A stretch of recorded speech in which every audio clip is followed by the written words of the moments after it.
Hello everyone and welcome back. Today we're looking at Amazon Luna, the gaming streaming service that lets you play without buying a console. But is it worth your time? Let's find out. Luna is Amazon Cloud's gaming platform. Think Netflix but for games. You pick a game, hit play, and start gaming instantly. There's no downloads, no updates, no waiting. It works on your phone, tablet, computer, Fire TV, and even some smart TVs. All you need is some decent internet and you're good to go.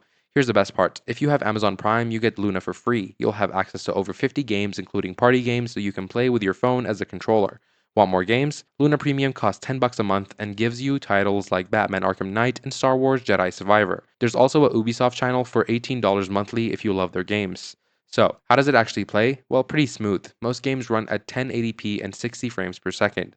You need at least 10 megabits per second internet speed, but faster is better. The special Luna controller connects through Wi-Fi for less lag, but you can also use Xbox or PlayStation controllers to play. In testing, most games felt responsive with very little delay.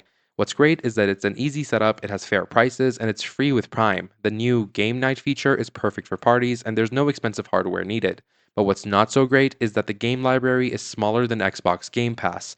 Most titles are older and not brand new releases. Also, 4K streaming, still not available, despite being promised for years. Also, you'll burn through data fast, about 10 gigs per hour. So is Luna the future of game streaming? It's heading there, but not quite yet. For Prime members, it's an awesome free bonus. For serious gamers wanting the latest titles in 4K, you might want to wait. Thanks for watching, like and subscribe for more reviews, and I'll see you in the next video.